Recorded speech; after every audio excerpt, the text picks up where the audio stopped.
Welcome, everyone.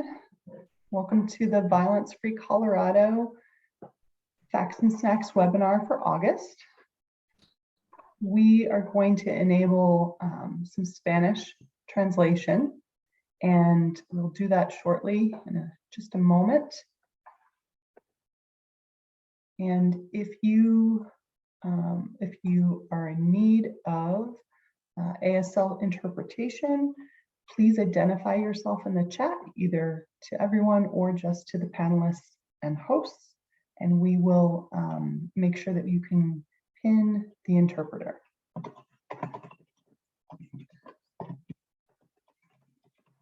And I'm just going to message that in the chat as well.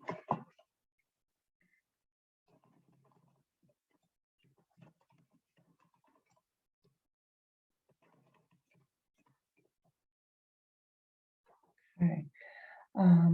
Let's see where. Okay. Welcome, everyone. I'm going to go ahead and enable our Spanish interpretation and give you a couple announcements, and then we'll get started. If you would like the Spanish line, make sure that you click on the globe icon and you can select that. Go ahead and enable that.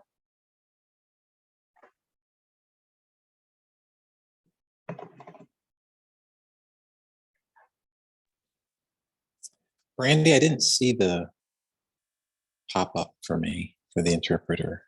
It is not popping up. So apologies. Okay, no problem. Hang on 1 second. There we go.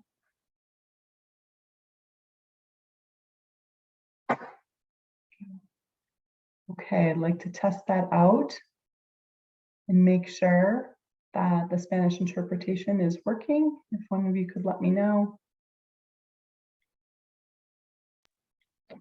I don't hear Johnny, but I switched to the Spanish channel and I think Johnny is muted.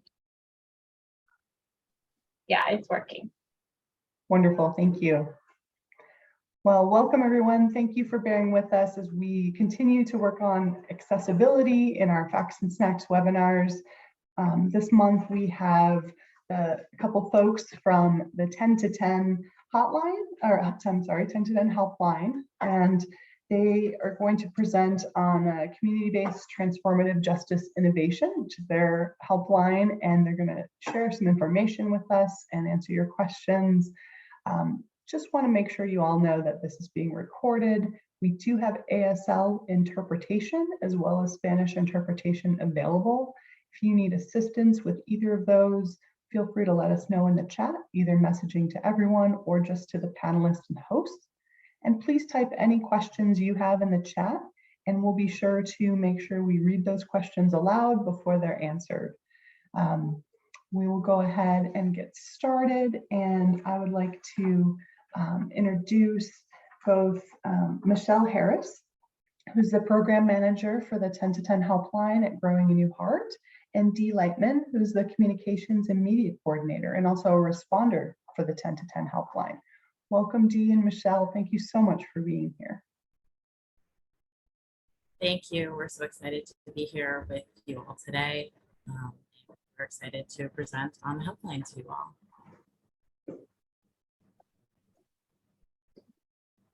Sorry, I just want to pause. I don't hear Johnny anymore.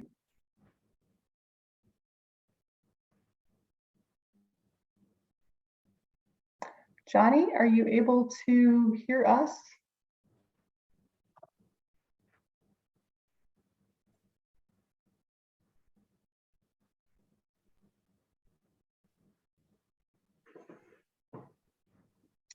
Looks like he signed off, so we'll just wait for him to come back on. Yes, we will. We will. Thanks for your patience, Michelle and Dee, and thank you all who are attending for your patience. We all know that technology gets a little fickle sometimes.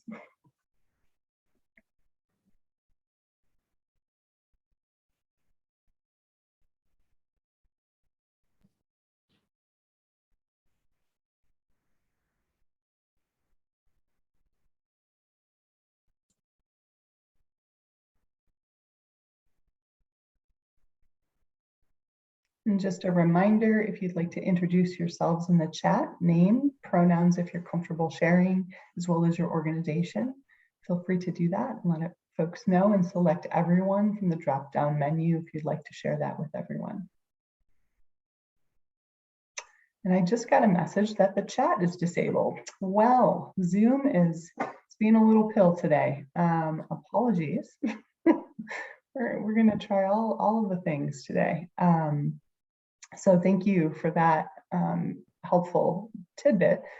Don't know why our chat isn't cooperating today. Lovely. I'm going to work on that while we're waiting for Johnny to rejoin us. So hopefully we'll get going in just a minute.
All right, we are going to try on the back end to see if we can connect with Johnny and have him rejoin us in a moment. And I am still working on the chat piece, but I want to make sure that we give our presenters plenty of time. So we are going to go ahead and get started, and we'll work on some of these other tech pieces as we go. So thanks for your patience, and want to make sure that you all get this great information. So thank you, Dee and Michelle. I'm going to turn it back to you, and we'll just kind of fumble through this if you're okay with that. That sounds fine. Thanks, Brandy.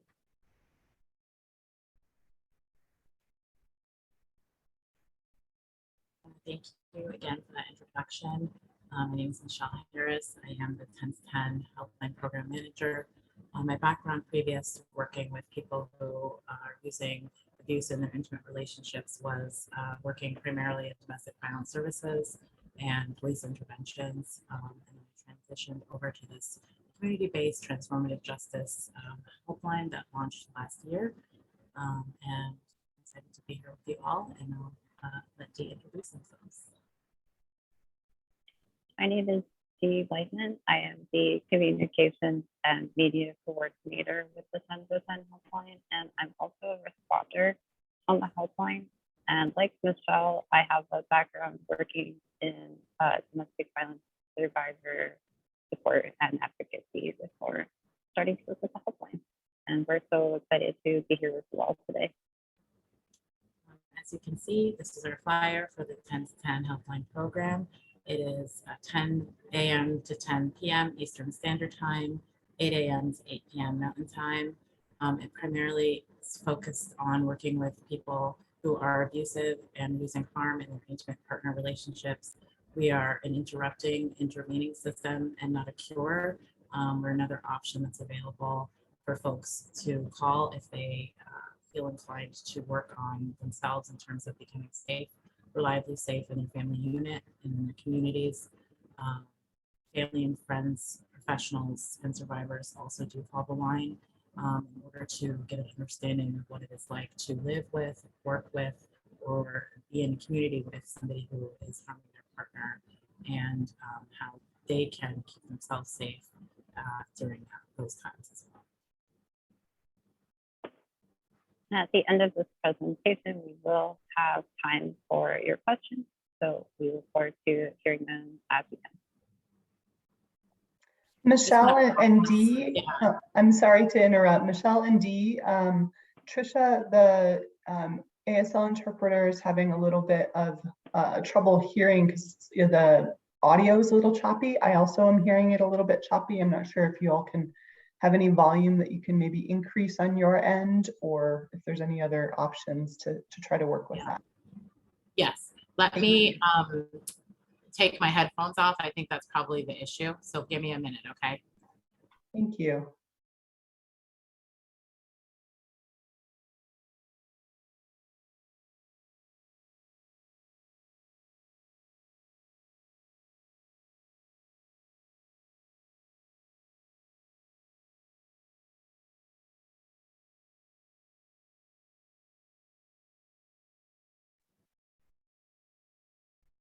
I want to see if that's any better.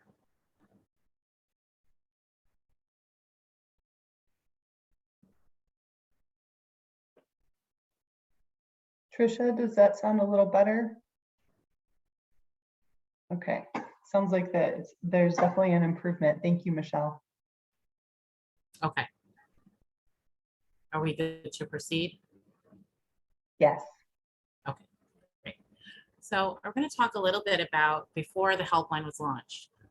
During the pandemic, there were 6 times as many domestic violence calls within the first 6 months of the pandemic within Western Massachusetts and Massachusetts as a whole.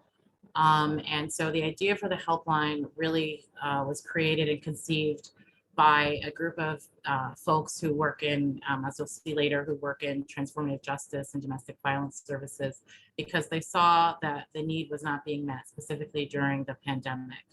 And also, in addition to that, there's a lot of rural areas within Massachusetts, and rural survivors did not want to leave their tight-knit communities for shelter. They wanted to stay on their land. Additionally, we had folks in the BIPOC and LGBTQIA communities that needed an intervention that specifically worked for them. For some more context, the Violence Against Women Act was originally authorized in 1993 and in some ways was very successful. Between 1993 and 2008, there was a 53% drop in incidents of intimate partner violence. However, those protections were not realized by everyone. That was specifically for cisgender, heterosexual white women only. And the interrupting systems authorized primarily focused on advocacy and criminal legal interventions like police and prosecution, which are not successful interventions for all survivors. For example, when Black women call the police for help, they are 2.7 times more likely to be arrested than when white women call the police for help under the same circumstances. Or, as a survivor who called us recently said, we're not calling the police, they'll kill us. Our intervention creates an additional interruption to intimate partner violence that will serve survivors that are not experiencing protection by relying solely on these other interventions. We're adding a transformative justice-based option to intervene, interrupt, and help transform the beliefs and behaviors that support dominance in intimate partnerships. So as you can see from this list, these are some of the populations that we spoke to and talked to before the line was launched. Something that was pivotal for us to point out here was that youth, LGBTQIA, and BIPOC populations said they would not call the line if it was connected to the police.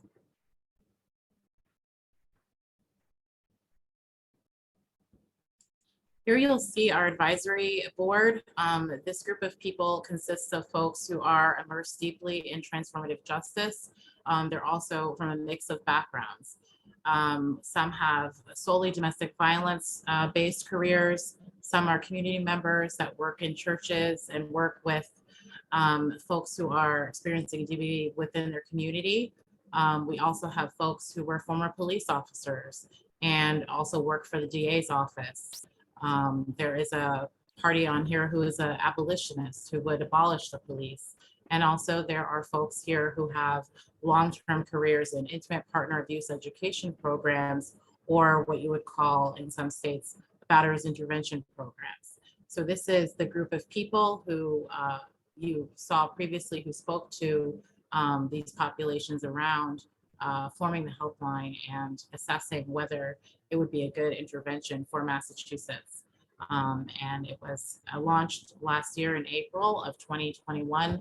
That is when the helpline was launched officially. And these advisory board members are still working with us and creating a really great, robust program for us to continue this important work.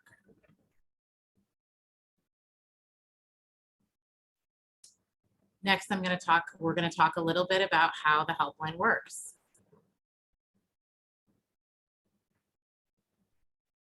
The 10 to 10 Helpline program is a collaboration of the following groups. The Pioneer Valley Planning Commission manages our operations. Growing a New Heart is the program co-founder. They provide the framework and training for the helpline, and the Behavioral Health Network deploys our responders. Just a little more detail on that. As you can see here, this is what our operations consist of. It's quite a team. We have 4 responders and 3 backups with Behavioral Health Network. Through Growing a New Heart, we have our program manager, communications coordinator, a response supervisor, and they provide our framework facilitation and our training team. We have a grant consultant through Pioneer Valley Planning Commission, the 11 advisory group co-founders we just saw, and we work with outside consultants to help build evaluation tools to assess the program.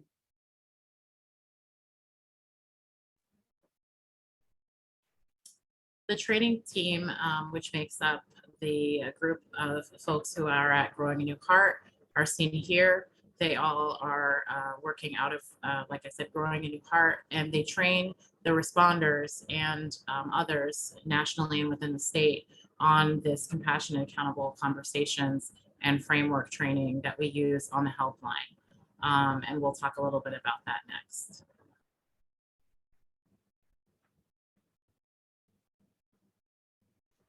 So the trainings that the responders get on the line is a 40-hour training. It is rooted in the framework that is from the training facilitation team and Growing a New Heart. They receive a Can They Really Change? Can We? Dialogues across differences, global wisdom teachings and dialogue patterns, compassionate accountability conversations, 9 interrupters, 15 skills, and 12 strategies. Those are all the frameworks and use of the tools that we use on the phone, specifically working with people who are harmful or are using abuse within their intimate partner relationships. And they also receive the screening training from the network LARED for the LGBTQIA community, and a skills practicum working closely with the program content supervisor who has a background working primarily in intimate partner abuse education programs and with people who are abusing in their relationships. After the responders get on the line, they receive 2 hours weekly intensive supervision, which is a group, and training. They have immediate responsiveness from myself and from the content supervisor during a call, and to structure and guide the calls in order to deflect what we come to know as manipulations and downplaying or minimizing their behavior. So they receive that kind of structuring of the call live while they're on the phone with someone via text or phone after the phone call. Most conversations with folks who harm are about an hour and a half. They always also receive an undoing white supremacy training and fostering joy within the workplace, and a mental health first aid and de-escalation, because these conversations can be hard, and that tool is used primarily to de-escalate and structure the conversation in a way that will create the conditions for safe changes within that person who's calling.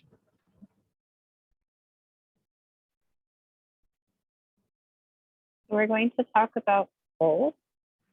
We, as responders, are trained to work with people on the phone to create conditions through compassionate accountability conversations for callers to self-regulate, to reduce their risk of harm, and to reflect on their choices and behaviors to begin the lifelong process of becoming a safe partner. The 10 to 10 helpline is an anonymous and confidential resource. As long as the call remains anonymous, there is no mandated reporting. The responders are trained to be aware of social location and culturally responsive. Part of that training that Michelle mentioned includes a dialogue across differences training section where responders learn these skills, and responders can provide resources and referrals as needed. So the helpline is not a systems navigation resource. We have a question in the chat. It says, I may have missed this, but are these responders employees or volunteers or both? What background do you require them to have prior to being responders besides your training? Yes, so we were going to take questions at the end, but I will answer this. The responders are not volunteers. We do not utilize volunteers because of the brevity of the work. It's working with a lot of different populations at once because we get calls from professional survivors and people that harm. So the responders are paid through Behavioral Health Network. They're employed there. The job description requires that you have a background in domestic violence services. I believe it's a 2 to 3 year minimum. And also, or they have a background in working with batterers intervention programs, or they have worked with intimate partner abuse education programs. Right now on the line, all of the responders have more than 5 years or above 5 years of victim services in their background.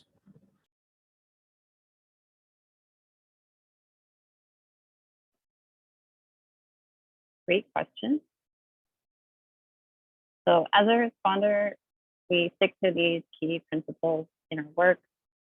Compassion without accountability is collusion, and accountability without compassion is domination. Dominance promises what only true connection can ever deliver. And additionally, we know that dominance only works in the short term, and everyone is seeking connection.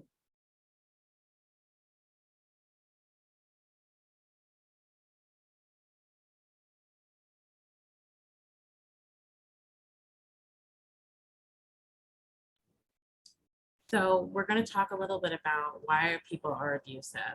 This is an excerpt from our training manual, and we believe that in order to be abusive, we unconsciously or unconsciously harbor abusive values.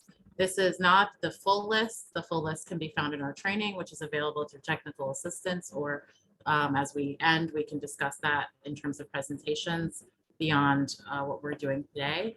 But I'll read the first one, which is something that we run through a lot on the helpline, which what we see people calling is that they believe they can hurt or intimidate someone or misuse their power or show contempt when they feel uncomfortable.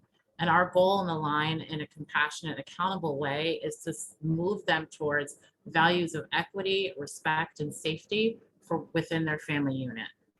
And that is a lifelong process that we ask them to commit to by calling us, as well as going and looking towards their resources within their community for IPAEP programs, which they can attend, or batterers intervention programs, what it's called in some states. In Massachusetts, it's referred to as IPAEP programs. But we use this as a tool for them to do in tandem with the work that they're already doing with those programs, and would ask them to commit to calling us regularly when they have the inkling to call and they want to do things differently and safely.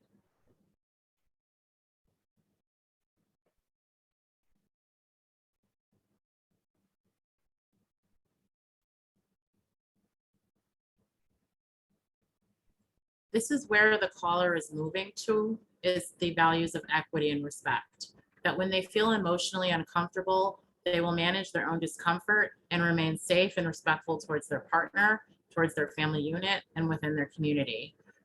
These are the tools that we try to get them to move towards as we shape these dialogues with the callers on the phone. Again, this is not the full list. This is part of our training tools, but you can see here that these are all regarding the partner safety, the family safety, and how to move forward around building these values in condition with their unit and remaining safe.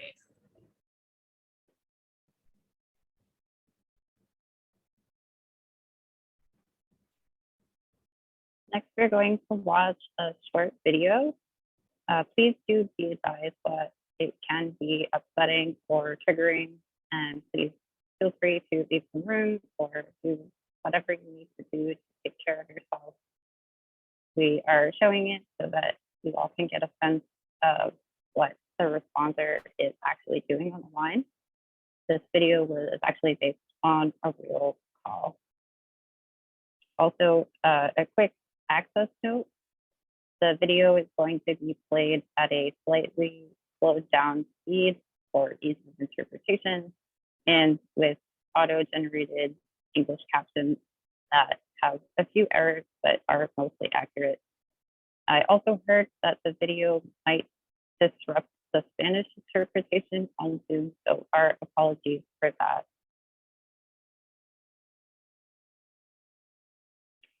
Before we watch the video, we are going to ask you to look for some of these things,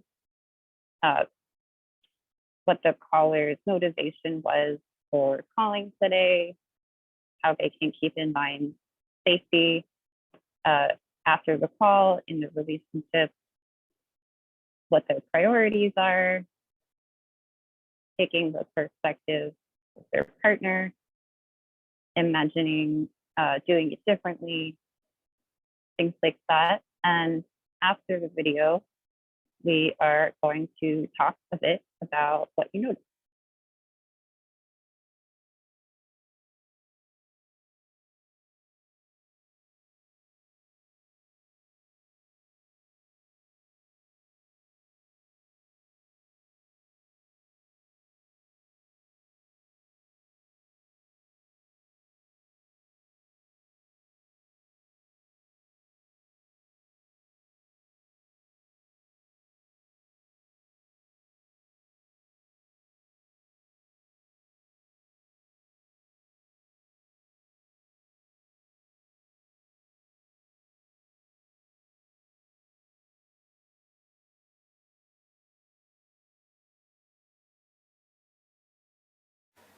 So Dan, so you were saying that you moved out of your house because, well, your wife told you to because you've been emotionally abusive, but it sounds like you're questioning that. Is that fair to say? Well, I mean, I don't know what emotionally abusive really means. I mean, she claims that I push her around, but I've never touched her. Yeah, there are things that I want, and I suppose you could say I insist on it, but I don't know. I mean, it's just one of those deals where I want things my way, she wants things her way, and you know. Okay. I don't Is it know. okay if I ask you a couple questions? Sure. Okay. So what is, in your mind, one of the goals of calling today? Is it to figure out whether or not you are actually being emotionally abusive? Is it to strategize about, you know, how to remedy some of the difficulties in the relationship? What is kind of the motivation you're thinking about calling? I want to get back in the house. You want to get back in the Yeah. house. And I mean, there's, all my stuff is there, everything, yeah, I want to get back in the house. I'm out here, and I want to get back in there. Is it so to be back home, or is it also to like work things out with your partner so that you're together in a way that is respectful and safe and loving in terms of caring for the kids? Is that Well, also one of the goals? Yeah, but I am respectful and I am loving of the kids. Okay. Okay. I mean, from my standpoint. Okay. Yeah. Sure. So let's look at that a little bit. So you're in a good place to like have a candid conversation right now? Are there people around? Yeah, sure. Okay. No, this is good. Private. Okay, good. So let me ask you, your wife, when did she ask you to move out? But this was like Friday night. Oh, so this is very recent. Yeah, Okay. yeah. And you've been together about how long, do you think?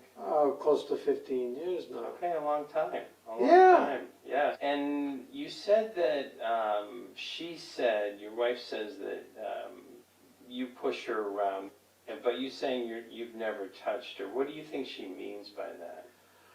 Well, I mean, I like things a certain way.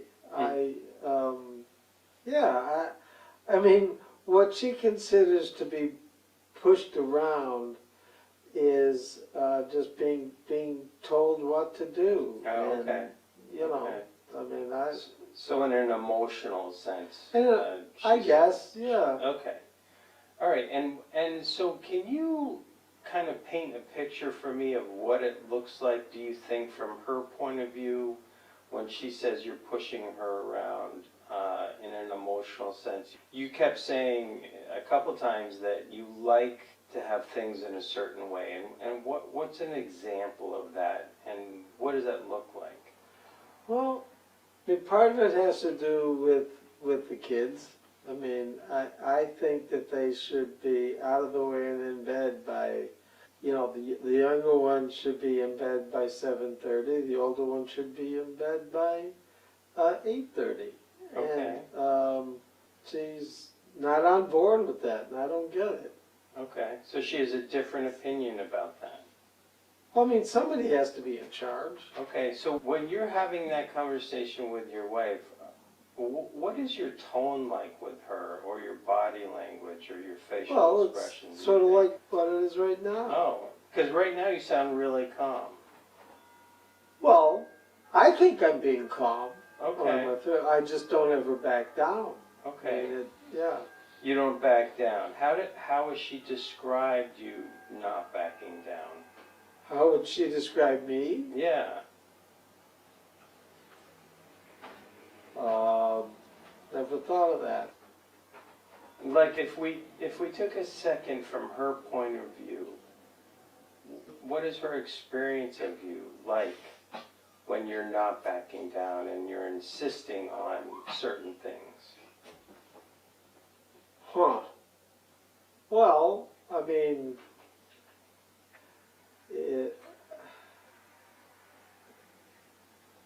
I never thought of it.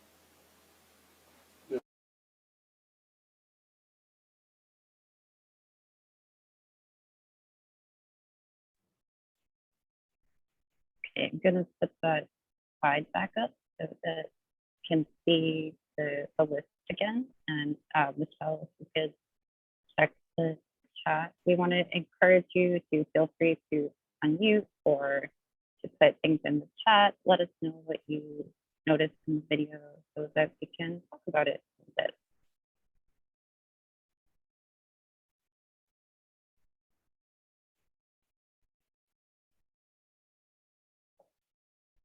So again, the things you would be focusing on are what were the reasons for the caller? What was the caller's motivation?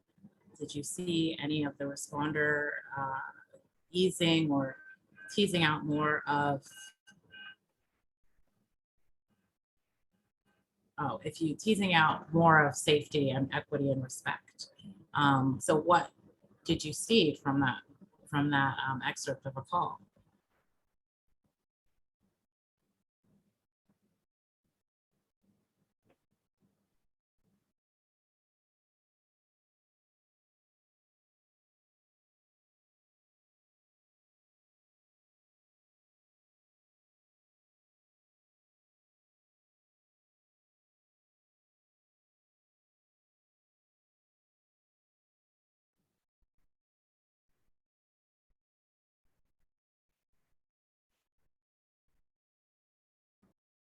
We'll give folks a few minutes.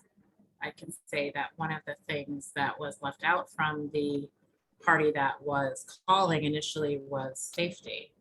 And the motivation from his point of view was different from where the caller, the responder, was leading the caller. Right, Jennifer? Asking the caller their perception of their partner's experience.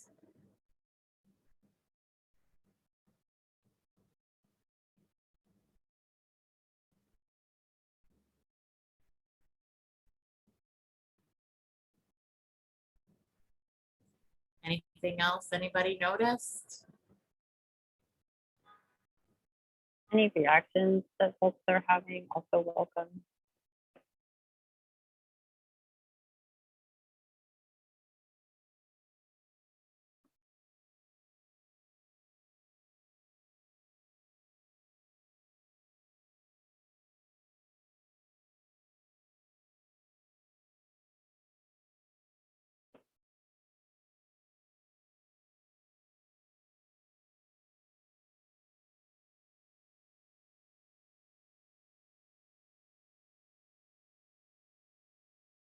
Michelle, would you be able to read any of this chat?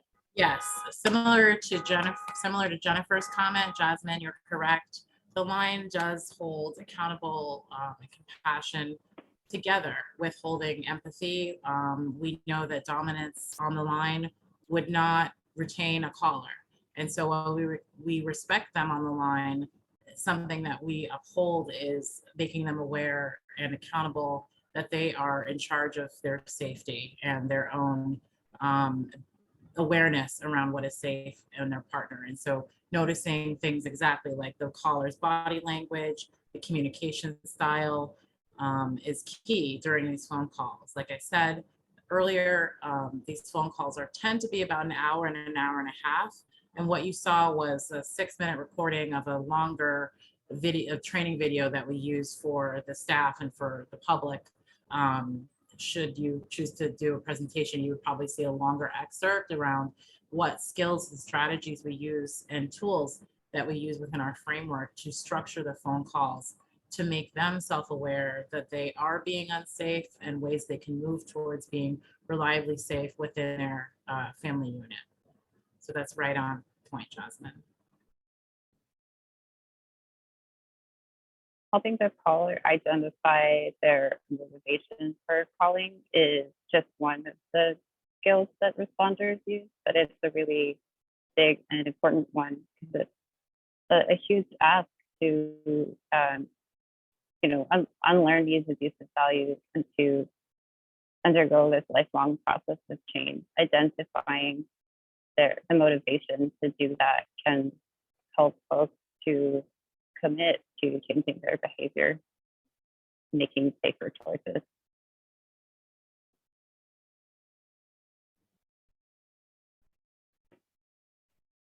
Any other thoughts or comments or remarks before we move on to the next section?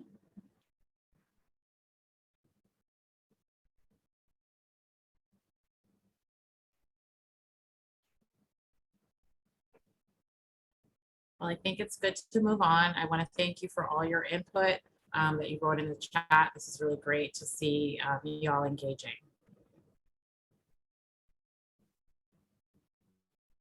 So now we're going to open the floor for questions around how the helpline works or comments that you may have. I do want to also be respectful of your time as well, so we can, just put your questions in the chat or, speak out. So you can unmute yourself or have Brandy unmute you, but now is the time for questions. I also wanted to say that, which we hadn't said earlier, is that while we were initially primarily working in Massachusetts, we are now working across the nation by taking phone calls from across the country. And in some areas, we've worked with folks outside of the United States. And so we are not just a resource for people in Massachusetts at this point in time. We have had calls from Colorado, and what we will do in that sense is that we will speak to them and then refer them back to whatever IPAEP program or batterers intervention program that is in their geographic zone. We Google it or have resources as well. Thanks, Jennifer. So that is a technical assistance question around starting a program within your own state. We do work with other states. In fact, we are working with 15 other states on launching their own helplines. So here is our contact information for Dee Lightman, who is our communications and outreach coordinator, sorry. And anything around starting their own program will be passed through Dee. And then our co-founder, Jack Patrici, would take it from there in terms of guidance on technical assistance. So I want to leave that up for a minute for you guys, for you all to write Dee's contact down. And then Carmen, yes, we can go back to the accountable, compassionate slide. We will start with the abusive values though, because that's where it starts with.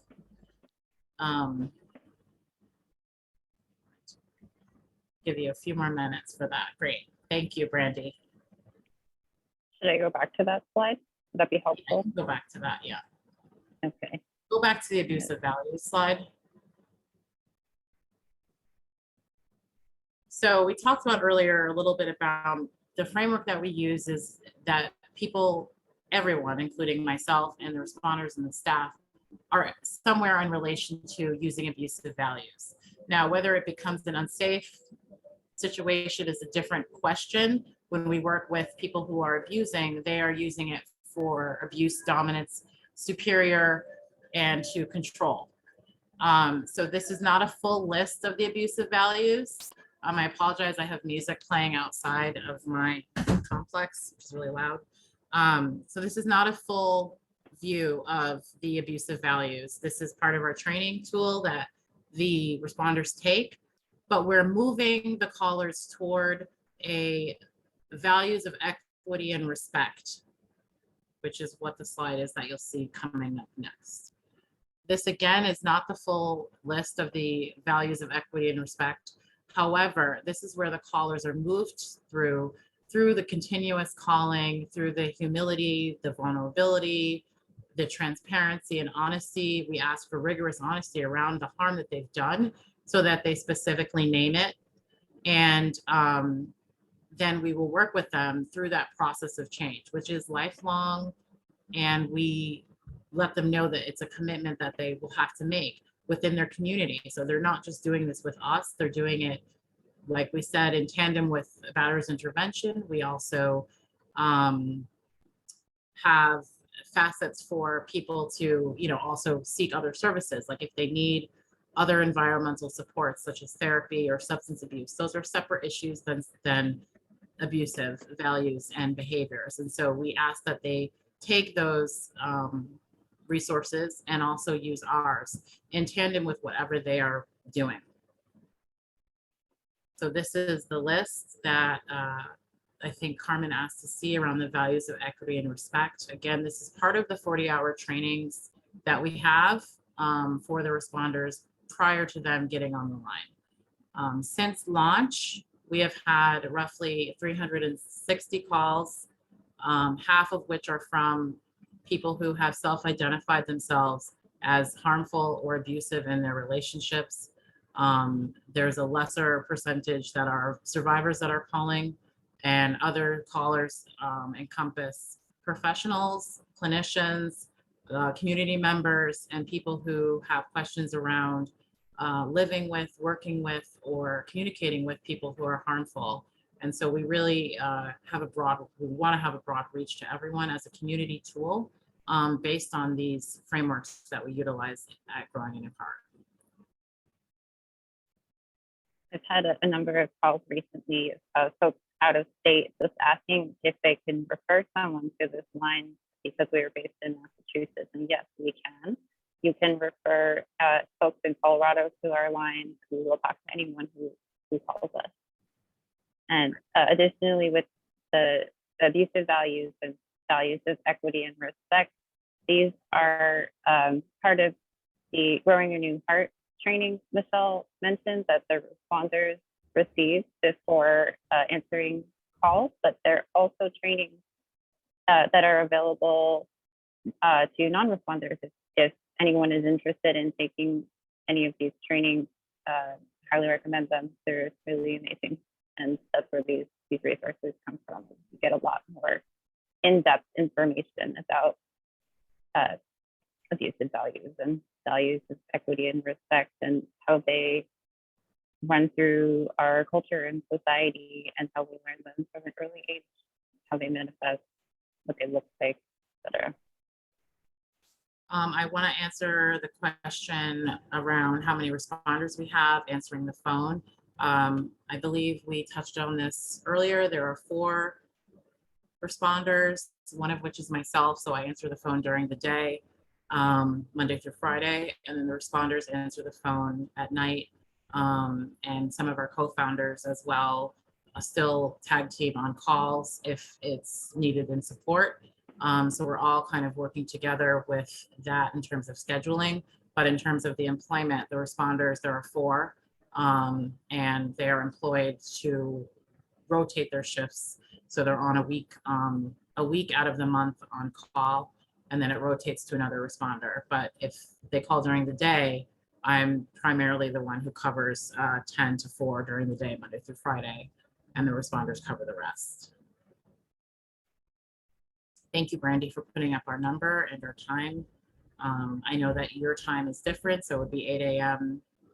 to 8 p.m. your time. And yes, as Dee mentioned, technical assistance and presentations are open to the public, and these trainings are ongoing throughout the year. Dee's contact is the fastest way to get an idea of the next training around this compassionate, accountable conversations and the undoing white supremacy and can they really change, can we, is would be going through Dee and getting that follow-up from them. I make sure I'm not missing anybody's questions here. Please do reach out. We'd love to hear from you. And if folks have any other questions later, you think of, oh, I should have asked that question. Yeah, send me an email. I'd love to hear it. Jennifer asked, when you have a person that justifies their behavior upon their culture, how might you respond? We generally focus primarily on safety, whether or not it's engaging within their community or not. It is what their partner believes is unsafe. So if their partner says they've done something that is unsafe, we take the time to examine what that looks like with the party on the phone. And it depends on the situation and the caller, but we would not give that a pass in terms of it's my culture, therefore I have the right to, because that's exactly going back to dominant superior language on that their culture has the best way to navigate said behavior, which we do not agree. We think that everybody can be reliably safe in their relationships, and leading them towards that self-awareness that they are unsafe goes beyond their culture. It really speaks to human rights violation based on who the survivors are and what's going on in their family unit if there's children involved, which makes it more valuable for them to understand that it goes beyond their culture. It is really ingrained in their beliefs of superiority and dominance. Exactly. As Michelle said, we focused a lot on the impact of the behavior. You started to see just a little bit of this in that video, identifying that perspective taking. What does this look like to somebody else? What is their experience of it? And how can we make safer choices? And the responders are trained with this dialogue across differences to have conversations across social location and with the abusive values training to acknowledge that our culture and many other cultures have these abusive values and we all learn them.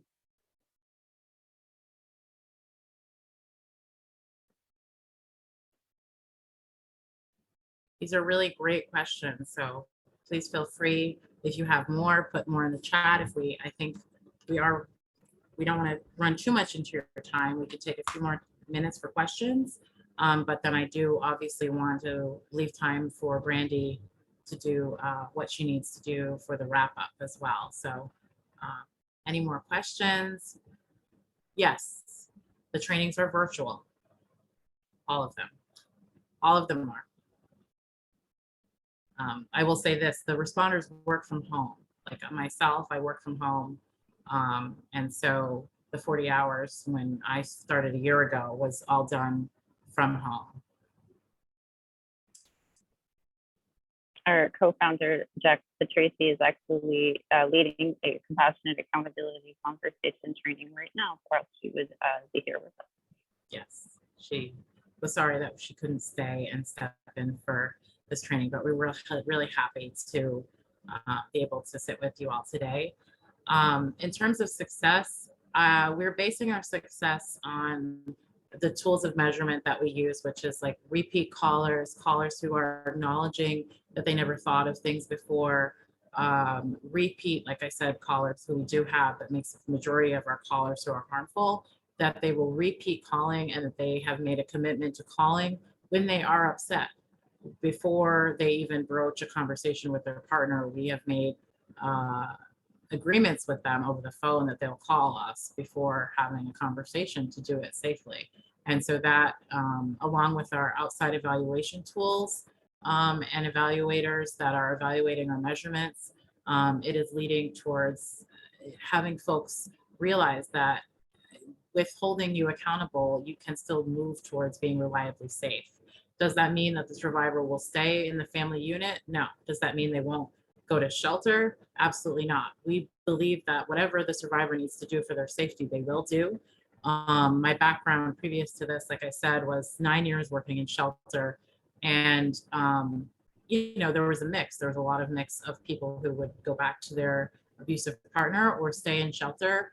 But there was a understanding that the labor that's placed on the survivor within shelter is heavy. At least it is really heavy here in Massachusetts, in terms of the work and labor that they have to do to rebuild their lives.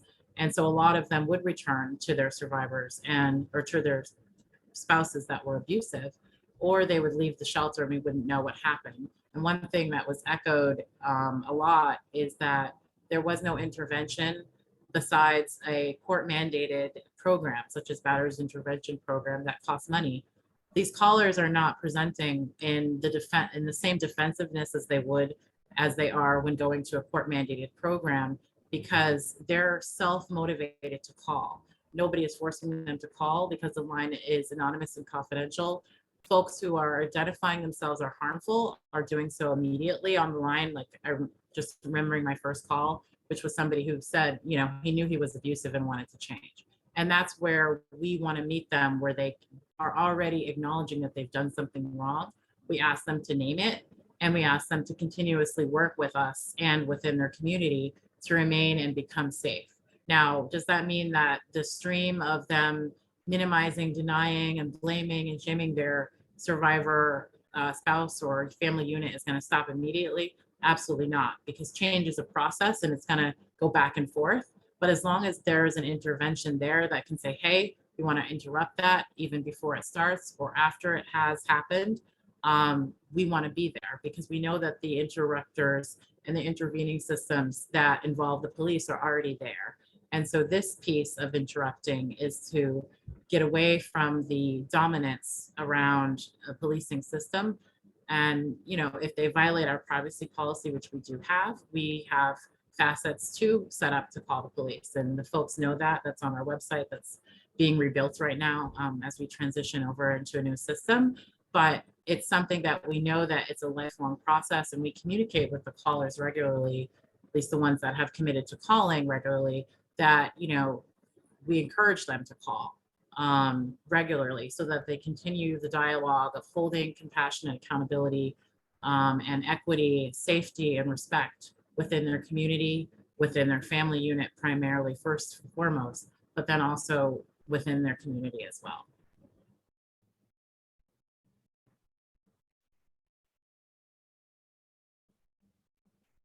I think we might need to wrap up due to time, but once again, please reach out with any questions. I want to make sure that folks get to do the poll at the end here. You know, we're coming up on end of our time together. Thank you so much, Michelle. Indeed, this is such wonderful information. I am going to go ahead and launch the poll. So for folks, there are 3 questions on this poll. If you wouldn't mind answering them, you can choose 1 answer per question. And I will let you all take a look at that for a few more seconds. And just want to say, really appreciate all of the information.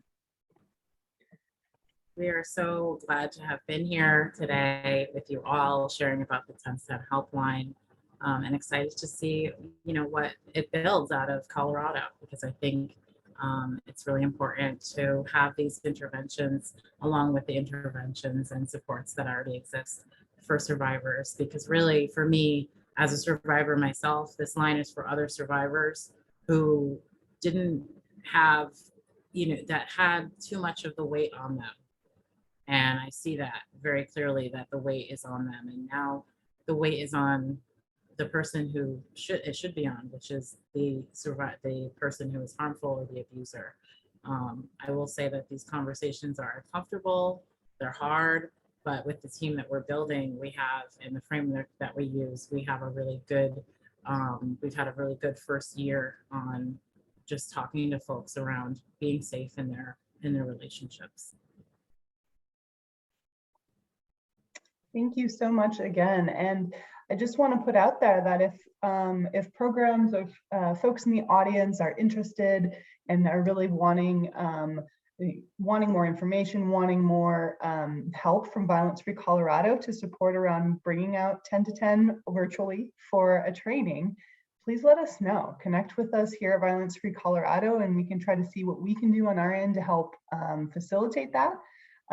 In case we have folks from across organizations, if that's an interest. So I just want to make sure I put that out there. You can email myself, you can email Roshan or Monica, our new executive director. Feel free to connect with any of us. We're happy to collect that information and make sure that we can follow up on that, because a few of us at Violence Free Colorado were actually able to do a really quick kind of a mini training last December, and it was awesome. I was one of those people who was able to do that. I was so grateful. It was amazing. Just a little snippet was amazing. So just want to put that plug out there for personal experience as well. So thank you all for your time and for your patience. Sorry about all the technical difficulties, but we've muddled through, and I really appreciate all of you. So we look forward to next month. We're going to talk about working with survivors with pets in shelter. So keep an eye out for the emails on that, to announcing that webinar. And thank you once again, Michelle and Dee from the 10 to 10 Helpline. Thank you.